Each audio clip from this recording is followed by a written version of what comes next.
it's that void between depression and flourishing, where you're not depressed, but you're not really flourishing either. That is what I was experiencing. Americans in general really want to be told, just tell me what to do to feel good again. And this book is much more like, when you're in the desert, you don't know when it ends. I think that's part of the work it does in us. And so inviting people to actually not just try to get through where they are, but to let where you are do its work.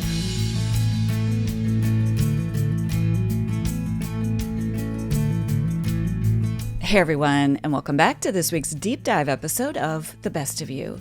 Today's conversation is one that I think so many of us need at different seasons of our lives, but especially if you've ever found yourself in that weary middle place where nothing is exactly falling apart, there's no crisis, but you also don't feel fully alive.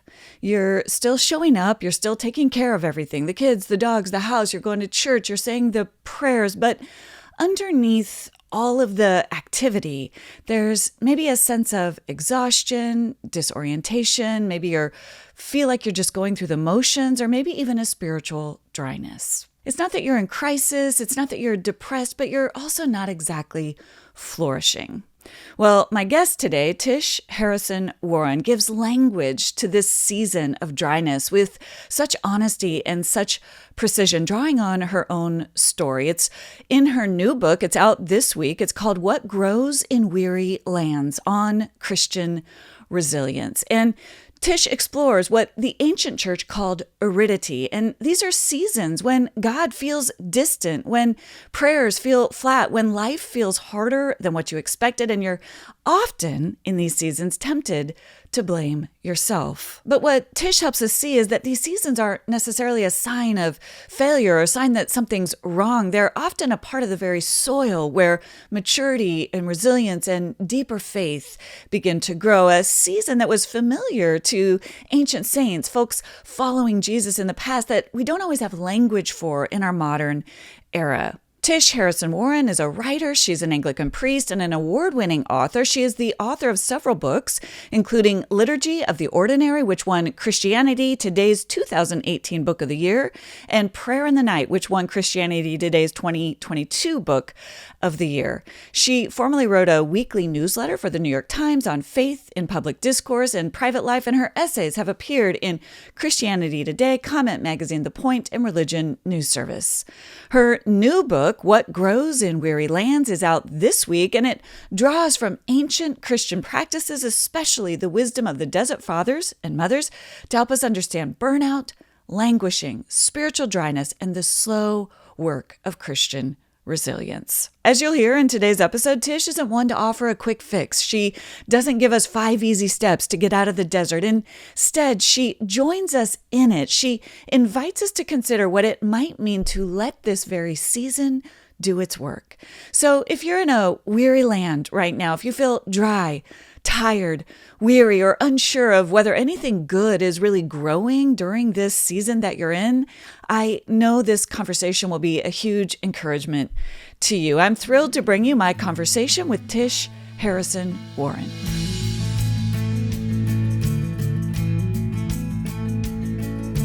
I read your opening story, and I want you to share a version of it with us here as we start, because I was just blown away by how you were naming an experience that I think so many of us have felt, where you feel spiritually dry, disconnected from God, and you refuse to give us a quick fix or an easy answer or a grand memoir about how your life suddenly, and it had me. I just want you to know you had me right there when you were like, I'm not going to turn this into some midlife memoir, how my life turned upside down and I discovered a new spiritual secret.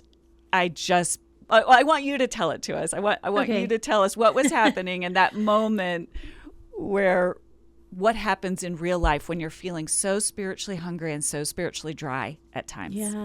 Yeah. Well, I'm glad you liked it. I start the story, actually, there's a little prologue about trying to light a fire and not being able to light it. And then I think you're referring to chapter 1, where I kind of describe where I was in life, which was kind of like, I mean, I was not in sort of deepest tragedy or grief or loss. That's, if I haven't actually said this aloud, but like kind of thinking, if Liturgy of the Ordinary, my first book, was kind of where is God in the middle of a boring Wednesday, and then my next book, Prayer in the Night, is very much kind of where is God in grief and where is God when bad things happen, and this is sort of like where is God when God seems distant, when things seem hard, when life it wasn't a time of tragedy, but it was a time where I was really weary. I just felt kind of exhausted and overstressed, overbusy, overworried, overextended, like too little butter over too much bread, right? And so the story I think you're telling it, or I think you're referring to, and you can tell me if you want me to say more, but I tell this story in the first chapter about just a regular day in the middle of this. Nothing super dramatic, but there was just, my husband and I had been sort of squabbling. My kids, everyone was just kind of grumpy and tired. And I had like a discouraging comment from a colleague.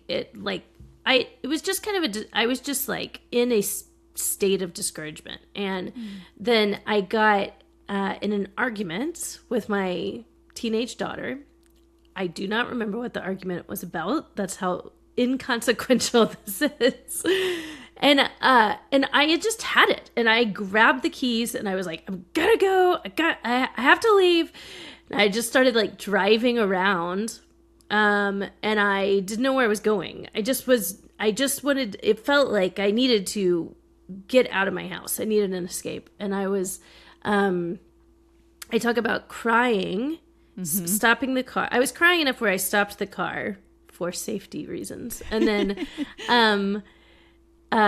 was in a parking lot and just praying and was like, Lord, I don't know what to do. And I meant that it's such a guttural level, like such a deep level of, I don't know how to keep going with joy in the life I have. In the midst of kind of the slog, in the midst of hard relationships, in the midst of my work, and in this sort of midlife. And I tell in the book, because I do think we do have, particularly with women, we have these kind of midlife memoirs.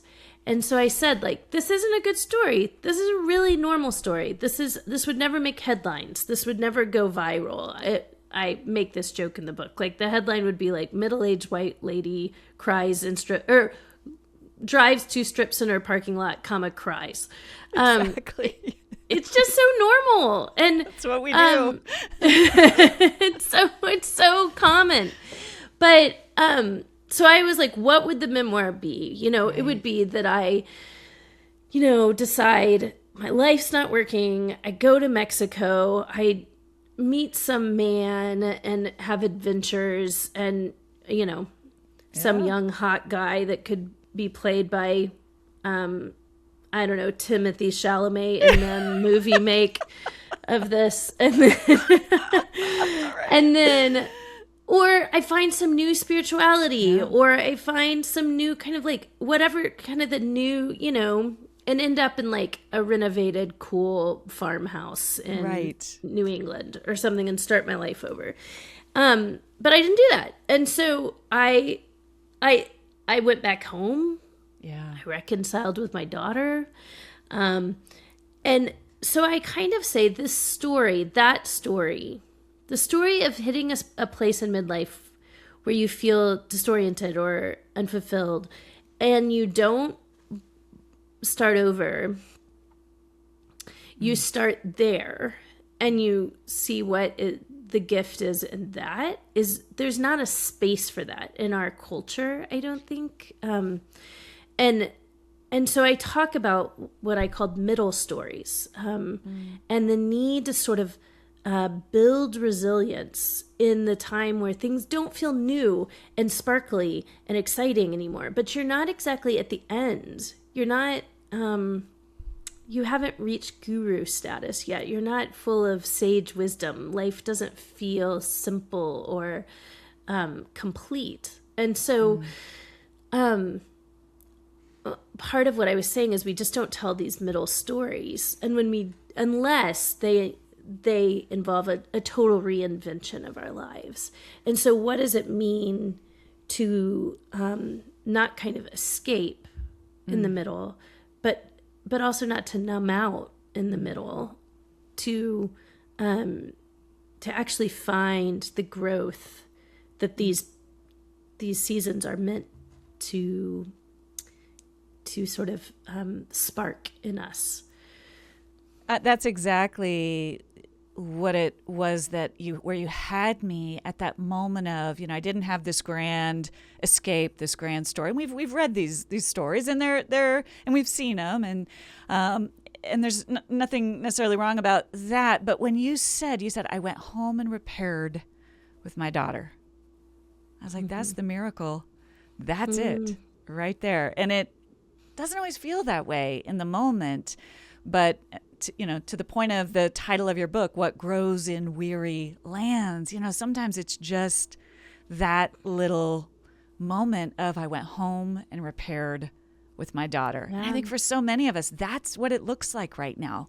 That's what it looks like right now. But it's so small and it's so overlooked. And even that repair, I mean, I will speak now as a parent. Like, I always thought it would be like the Cosby Show or something. I know the Cosby Show is canceled now, but right. Hopefully not. But or whatever it is, Full House. There we go, where you kind of like go in and have a meaningful talk with your. It wasn't even necessarily that. It was kind of like, hey, I'm sorry. I blew it. I lost my temper. It's been a hard day, and her, forgiving me. And so even those things, they feel so, she won't remember that. She will not remember this day. Yeah. The only reason I do is because I put it in the book. Otherwise, it would just be a totally normal, a normal day that over the years would just drift away. And so, I think all of the most important, possibly the most important work that we're doing is just the really small stuff.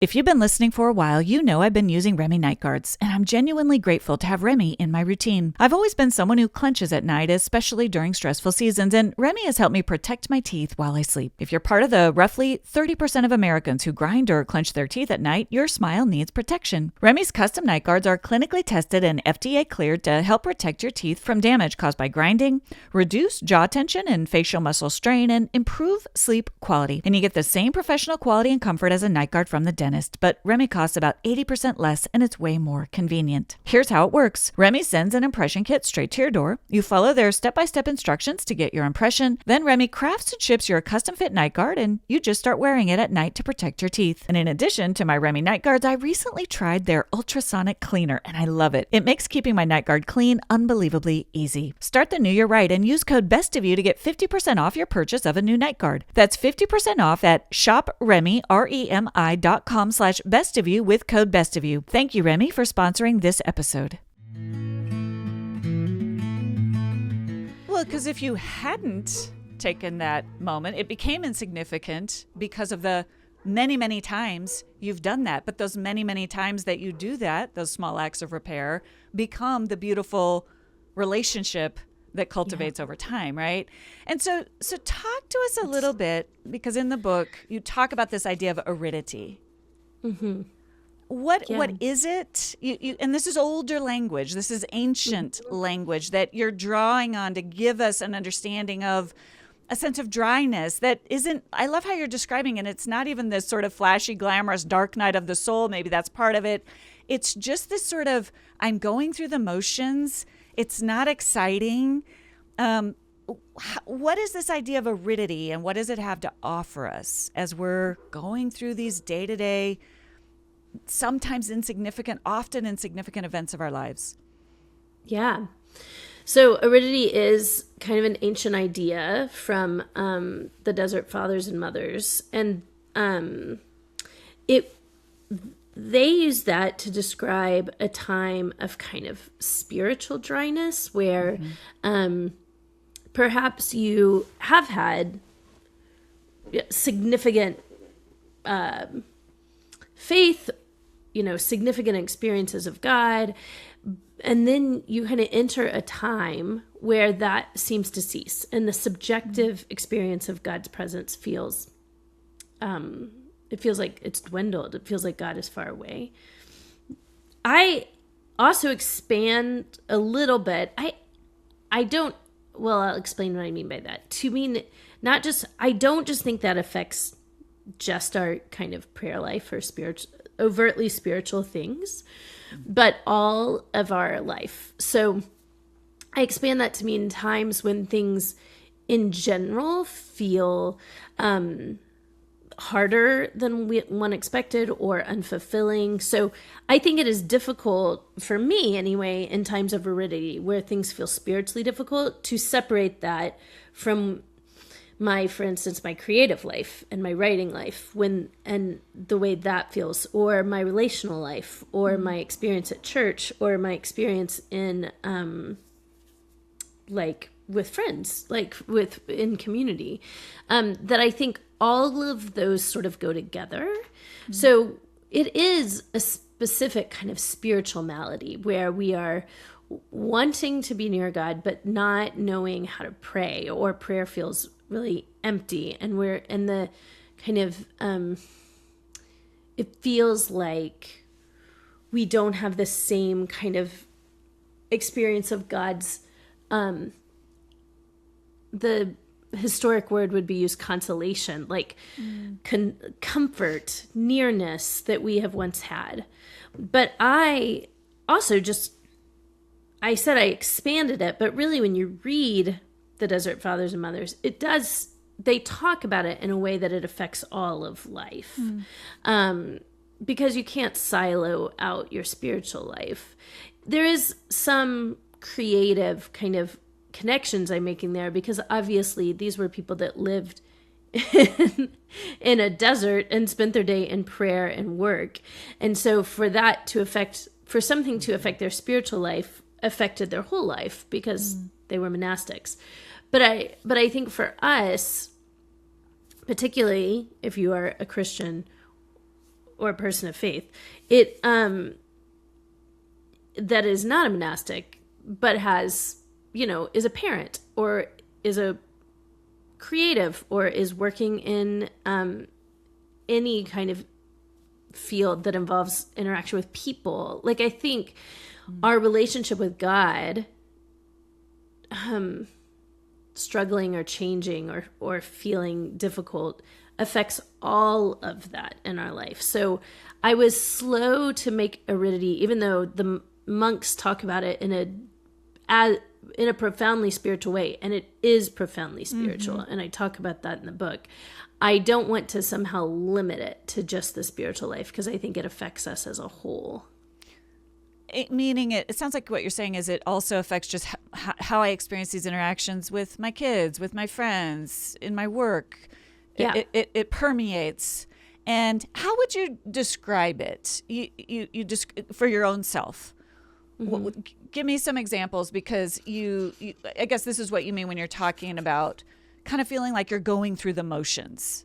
Yeah. Yes. Or languishing, burnout, weariness. These are all words I use in the book. Yeah. And I don't want to attach too much to just one. In other words, I think when we're talking about burnout, this is a lot of what we're talking about. But in certain places, burnout has such a professional or like an occupational psychology kind of bent to it. I don't want to adopt just that definition. I quote someone in the book who wrote about languishing, and I think that's a helpful term. He talks about that. Is that Adam Grant's work on that? Yes, Yeah. Adam Grant. Mm-hmm. Yeah, that's a great naming. Yeah, go ahead and share with us how you understood that.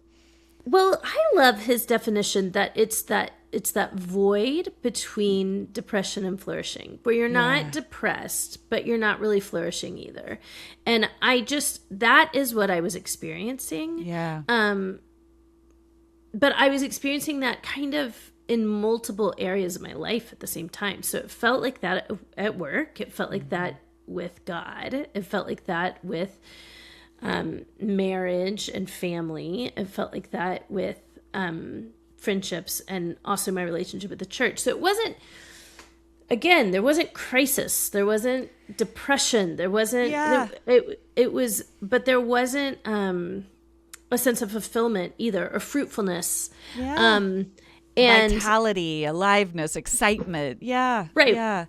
So there was a lot of going through the motions. I actually, I've kind of become a fan of going through the motions. I think that is good to go through the motions, and it gets a bad rap in our culture. But also, I think there was, so we can talk more about that. But I think there is a sense of,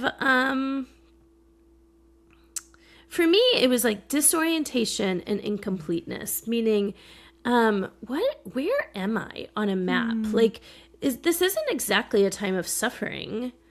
Should I be happier than I am? Like, is this life? Is this what it's supposed to feel like? It was kind of those sorts of questions that I was asking.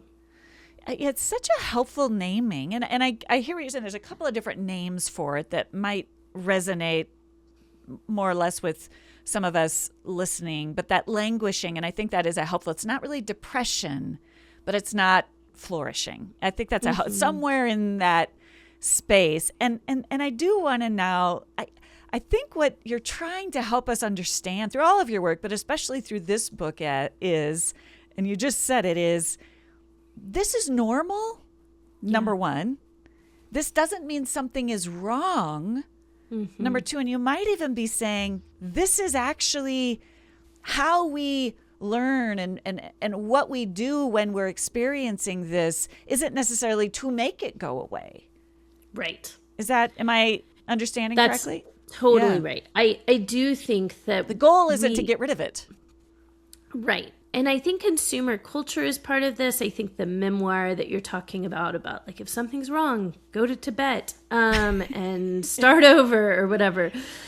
I mean, a huge part of this book was to normalize this and to say, this doesn't mean you're doing something wrong. And in fact, I think hitting these places where things feel kind of hard or kind of struggleful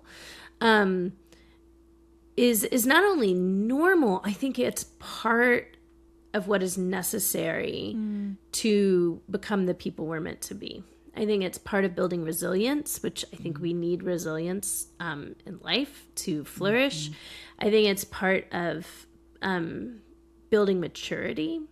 And I think it is part of, and not just I am drawing on thousands of years of church history to say this was understood as an essential part of coming to know God. These desert periods of our life are not to be avoided, and they're not to be rushed through. And that is probably the most radical choice I made in this book, because Americans, and maybe particularly American evangelicals, but in Americans in general, really want to be told, kind of just tell me what to do to get to feel good again, or to feel excited again, or to get to the vitality, or to have my best life now. Like, just tell me the 5 steps. And this book is much more like inviting someone to not. You're not going to know where this. When you're in the desert, you don't know when it ends, and that's part of what it. I think that's part of the work it does in us. And so inviting people to actually not just try to get through where they are, but to deepen to right where they are. Yeah. Let where you are do its work. Exactly. Yeah. Let where you are do its work. And I think I tell a story, in the last chapter. I'm not actually sure if this ended up in it, where I had a spiritual director during this season, and I would say, I feel lost. I feel uncertain anything's happening. And she would say, okay, why don't you just feel lost for a while? Why don't you just feel uncertain that anything's happening for a while? And it drove me crazy because I was like, well, no, I want you to tell me how to not feel like this. But she was doing exactly what you're saying, is inviting me into what would it mean to give yourself to the work that's being done in you in what you're actually experiencing and feeling right now. It's both freeing and also just almost feels like you're saying an assault to our kind of more primal instincts, but also our cultural. Because even it was funny after I read that opening story and I felt so seen. I was like, that is so often the spiritual life. It's crying out to God and then going home and doing the dishes. You know, and there's a validation there. But then right after I read that, I opened up Instagram and, you know, I see people on stages having their lives changed in a moment, you know, and you're like, that's sort of what is in front of us. And it can feel jarring a little bit. So how do you talk with people about these ancient practices that at least culturally gave us scaffolding? At least it removed the layer of something's wrong with me. Everybody else seems to be having all these epiphanies and major life changes, and why can't I get it figured out? What's wrong with me? But there were also practices that supported these seasons. Tell us a little bit about what these practices are, and that maybe aren't as honored in our modern world. Yeah.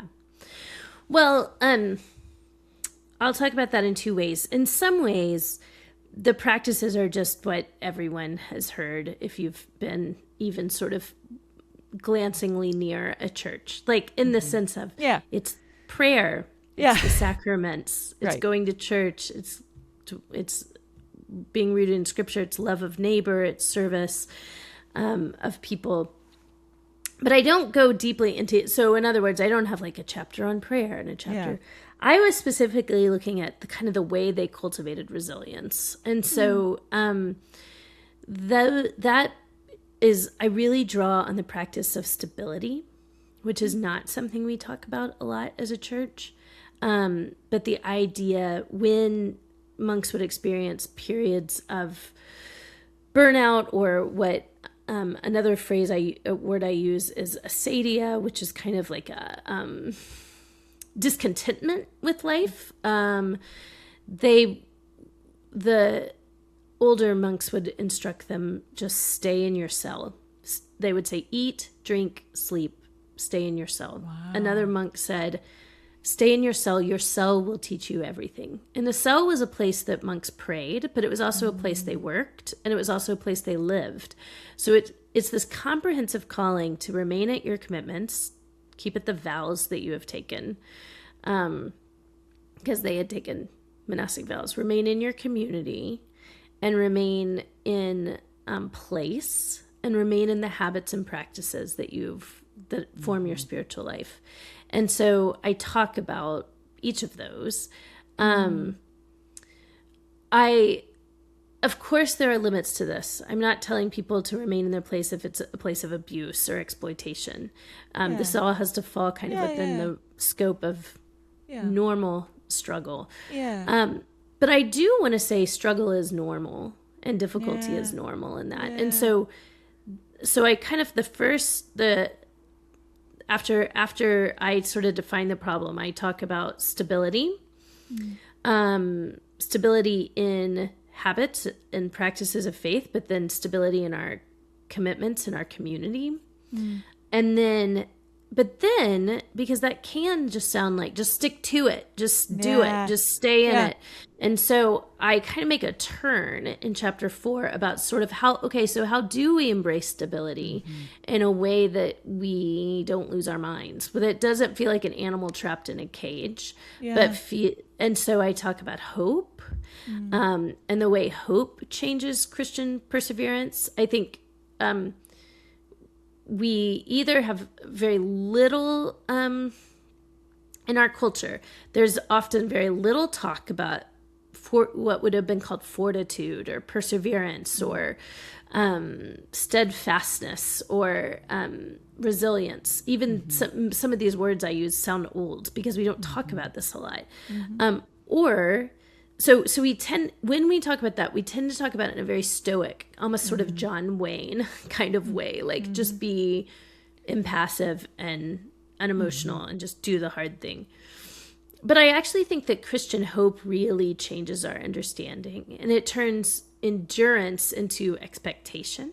It wasn't just stay in your cell because there's nothing else you can do. It was stay in your cell because your cell will teach you everything. There was this idea that like God will meet you and you will learn, you will grow, you will develop and be formed through this. So I talk about hope, I talk about grace, how grace changes this. And then I I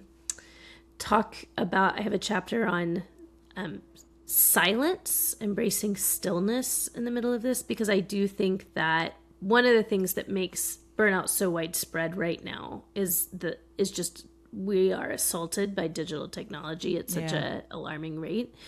And then I talk about doubt and faith and how those kind of how to continue in faith amidst doubt, basically. So it's kind of a how do you keep going book. Yeah. And it's made for that. I wrote this book for who I was 4 years ago, which was very weary, very exhausted. I wanted to keep going, but I didn't know how to keep going. And this is sort of trying to draw from the historic church. I mean, really the span of it, but especially these desert fathers and mothers, which were the first Christian monks, to kind of think about how do we keep going? How do you keep at these practices when you're kind of not feeling it? And how do you keep at whatever that is? I mean, practices of faith, but also like loving your family and the people around you, or doing good work, or whatever kind of the cell, staying in your cell, the place of stability in your own life. Did you know that 3 out of 4 U.S. homes have toxic chemicals in their tap water? Even when your water looks perfectly clear, it can still carry contaminants that you don't want in your body or in that of your families. And here's what's frustrating. Standard fridge and pitcher filters often don't remove most of what's actually in question, and bottled water can come with microplastics. That's why I'm excited to tell you about AquaTrue. It's a countertop water purifier that's tested and certified to remove 84 contaminants, including chlorine, lead, forever chemicals, and microplastics. AquaTrue uses a patented 4-stage reverse osmosis system that goes way beyond ordinary filters, so you get clean, great-tasting water you can trust. And I love that there's no plumbing and no installation. You literally set it on your counter and start using it. I use it all the time. I use it whenever I'm drinking water, whether hot or cold. I use it for cooking. I use it in my humidifiers. It's so easy to use. AquaTrue has been featured in Business Insider and Popular Science, and it was named Best Countertop Water Filter by Good Housekeeping. Plus, 98% of customers say their drinking water is cleaner, safer, and healthier. Right now, go to aquatrue.com for 20% off your purifier with promo code BESTOFYOU. AquaTrue even comes with a 30-day best tasting water guarantee. That's aquatrue.com, AQUATRU.com, promo code BESTOFYOU. Yeah, I love that. When you said stay in your cell, you know, the first thought I had is it is the routines, the rhythms of your life. And again, I love the qualifier, especially for those of you listening where you're not meaning literally stay in the abusive situation in which, no. and I appreciate that qualifier. That is not, but it's more the day-to-day routines. And it you know, there's a lot of metaphor. You can think about gardening, you know, keep watering the plants. You know, you keep watering the plants. It may not yet bring the life that you wanted, but you know you've got to keep watering the plants, whatever those are in your immediate sphere. And ironically, it is sort of the opposite of that glamorous shoot out, leave as quickly as you can to the better path. It is. But what I hear in what you're saying, Tish, is a lot of the themes we talk about on the podcast. One is it's how you orient it. It's that mindfulness. There's actually agency in it. That's what I took as I was reading you saying. I was like, yes, I am choosing to return to these habits. They mean something to me. Nobody is making me, but this is the choice I'm making. And there's something powerful in that I'm trusting will emerge, even if in this moment it still feels like, okay, here I am again doing the dishes or whatever, right? There's an agency. The other thing that comes to mind as I'm listening to you, sort of an overlap in the work you do and the work I do, which is this inner parts work, right? Where a lot of what I'm doing in the cell is inside myself. Yes, most of it. That is exactly internal. Right. It's noticing what are the things I'm telling myself. It's what are the messages I'm giving myself. It's that inner listening, right? It's tuning in to what's going on inside, which isn't always pleasant at first. No, but I think important. The whole concept of stability, the entire reason they said stay in your cell, is because our natural tendency is to always, for most humans, the natural tendency is to locate the problems of our life outside of ourselves. Yes. So it's the circumstance, it's the work, it's the people. If only I had better friends. If only my spouse was, more nicer or nicer looking, took more showers, whatever it is. If only I was thinner. If only I was more talented. If only I could have children that were as well behaved as that person's children, especially on Instagram. They look so nice. If only I could have hair like that, or a family like that, or as opposed. And so we. And it's not that there's nothing ever to that. I'm not saying that. Of course, circumstances affect us, but to the entire point of staying in your cell is that localizing our problems outside of ourselves entirely is always a trick. It's an anonymous desert father and mother, but.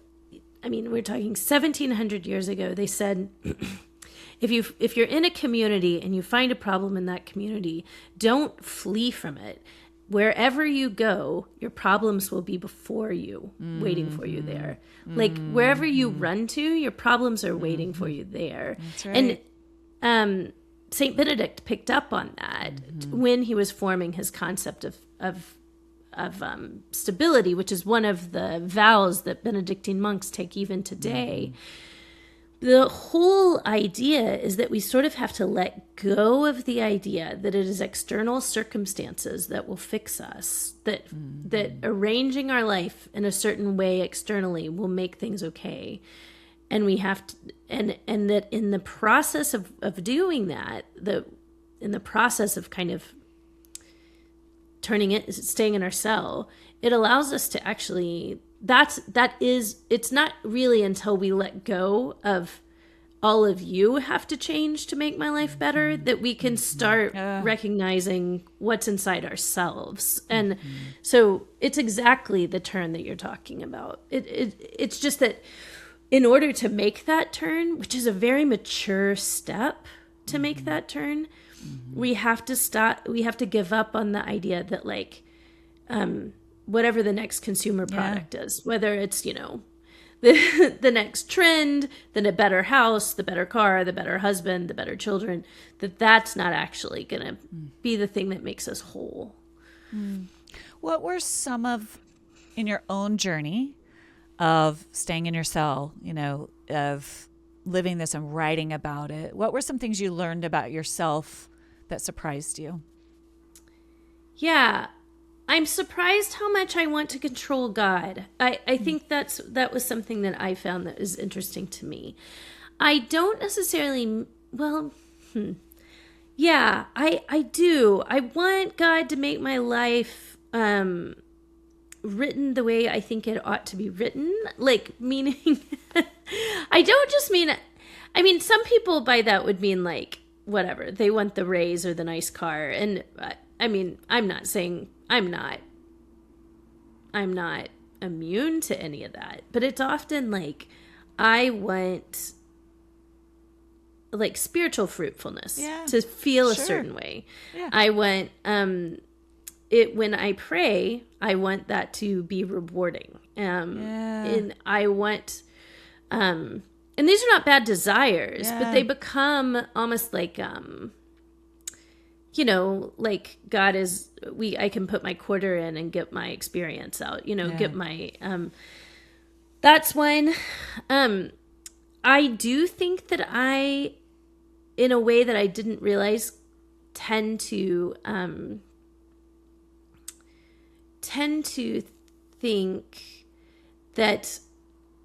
externalize my problems, and as opposed to turning inward, I can blame them on others, on the people around me, on my work, on my circumstance. One of the things that does in me is really kill contentment. And so I am a person who has sort of, I think, has really habits and practices of discontentment, whether that's lack of gratitude or like fantasy. Like I have a really good imaginative life, and I have a great imagination. I have since I was a little kid. And so I can sort of imagine the way my life should be. Yeah. And it really takes me out of the way my life actually is. Yeah. And that can happen spiritually as well as materially.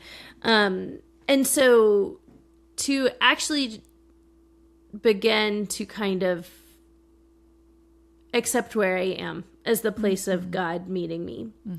And what I mean by control God is like absolutely that I think, as much as I sort of balk at this, I do want someone to give me like the 5 steps to get out of the desert quickly. Like that is what I'm looking for. And so but underneath that is I can do the right things to make God show up in a certain way. And if I like do these steps, it almost obligates God to then respond in the way I feel is best.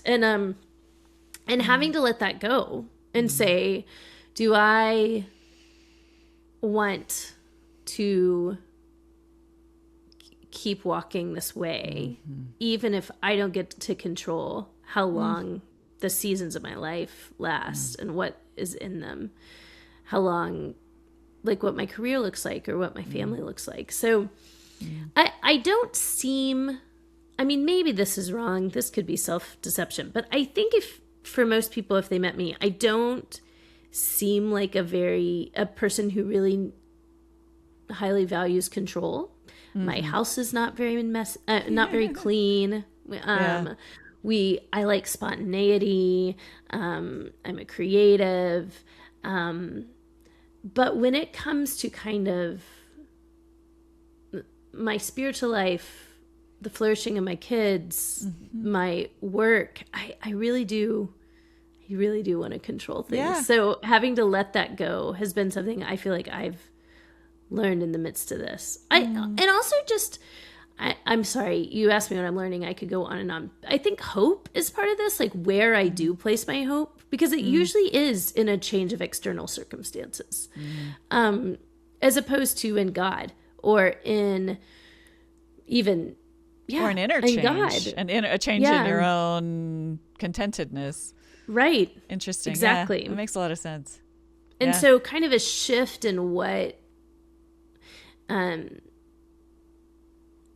I hope for. I think that is something I'm experiencing. Yeah. I love that. For someone listening who's resonating, who feels like they're in that weary land, kind of going through the motions, it's not terrible, it's not great, what would you want to say to them as they're listening to the conversation? What would you want them to know? I want them to know that this is normal and they're not doing something wrong. It's not that they chose something, the wrong place to live, or the wrong person to marry, or the, I don't know, wrong career or something, necessarily. That this is a part of the maturation process that's really important. And I want them to know that there's like really good stuff to be had right where they are. Like there's deep spiritual growth and that comes in times that don't feel abundant, and that it's really, really important to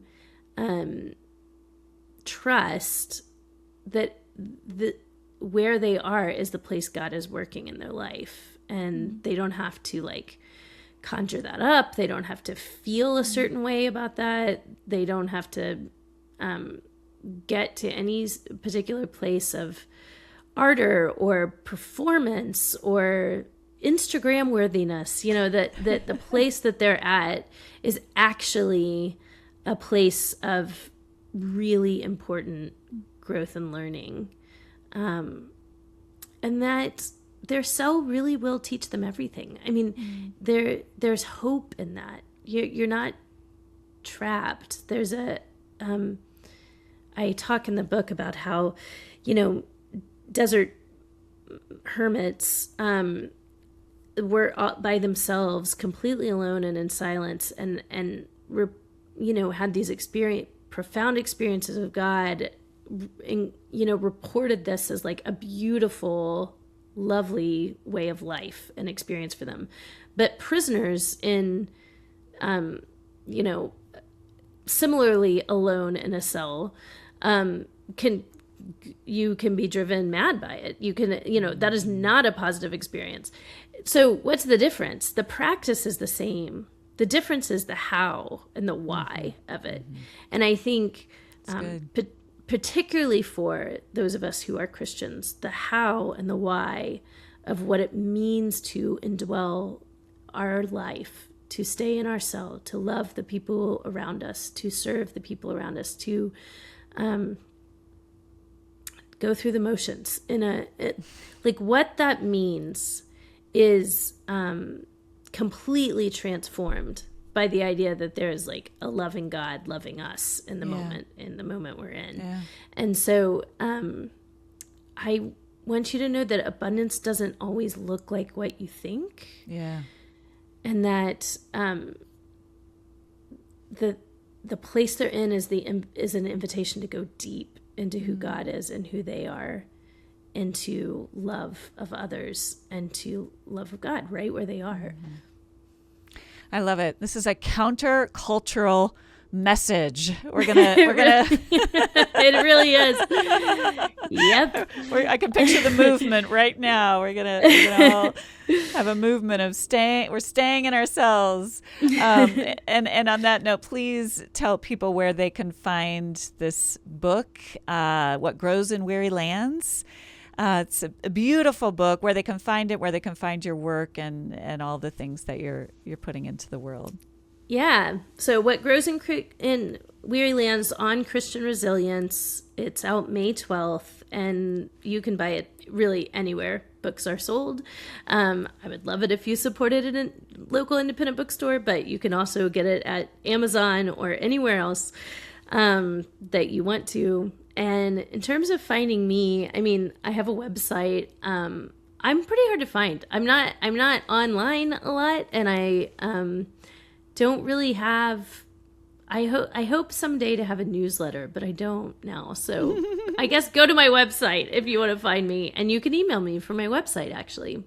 Yeah. I want to have another conversation with you about how you show up in this world of, and I think a lot of people listening would be interested by this, but certainly folks trying to write, two things. One, how you show up in the world of publishing, right? When you're trying to not be super visible publicly. I'm in the middle of this right now.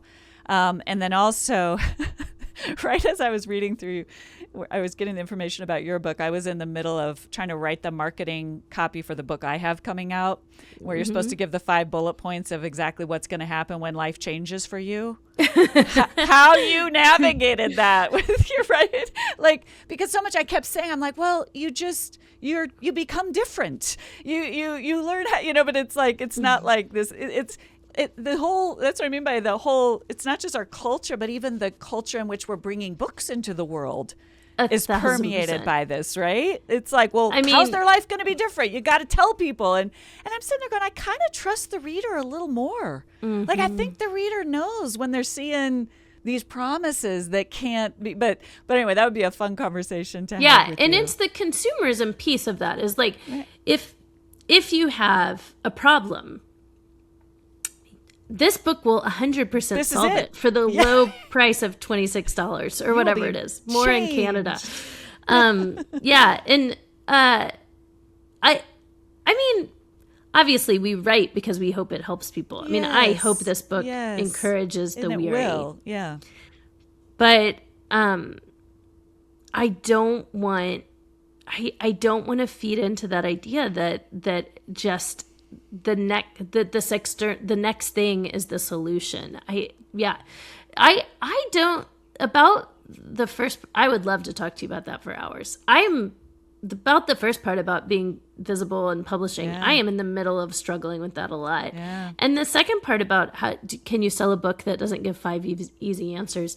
I think the jury's out. I mean, I don't know. We'll see. It may not sell because of that. But you have an ardent audience. I mean, even in your other books, they do. Yeah. I think that's what the countercultural piece. And I want to say to you, as we're closing here, part of it is like when even just reading those stories, I'm like, oh, I'm like, my breath exhales, I'm like, yes, this is it. This is life. It's true. And when we're naming what's true, there's a withness, right? There's that withness that we don't feel so alone and we feel seen. Right. And I think there's a hunger for that. So I actually think it is I don't want to turn it into a marketable bullet point, but I think you're naming something that so many of us just know to be true. Yeah, I totally am trying to. I mean, I think that what good writing does is name things. It names experiences. It names life. It goes all the way back to Adam in the garden and Eve in the garden, naming the world around them. I think that's what an artist does in whatever medium they take it up. We name, and so that's what I'm trying to do. And I also think, I'm a pastor. I work at a church. I'm an Anglican priest, and I think in ministry, it's really clear, like you can't solve people's problems. You don't solve people's problems. Every now and then, some blessed time, like once a year, there'll be some problem and you'll be like, oh, do this. And then it's just an easy solution, but it's very rare. What you do is you accompany people and God is working in their life because people aren't problems to be solved. God calls people into communion more than usually solutions. And so I hope in this book I think there's practical advice. Go buy the book. I think there's practical advice about what to do. But I hope in my writing to have accompaniment. I mean, to walk with people. Yes. It's a beautiful gift. Thank you for sharing it with us and for putting it into the world and for joining us today. Yeah, thanks. Thanks. Thank you for joining me for this week's episode of The Best of You. It would mean so much if you take a moment to subscribe. You can go to Apple, Spotify, YouTube, or wherever you listen to or watch podcasts and click the plus or follow button. That'll ensure you don't miss an episode and it helps get the word out to others. While you're there, I'd love it if you leave a 5-star review. Join us each weekday for The Best of You Every Day, a brief daily reflection to help you start your mornings with a steady dose of wisdom. Remember, as you become the best of who you are, you honor God, you heal others, and you stay true to your God-given self.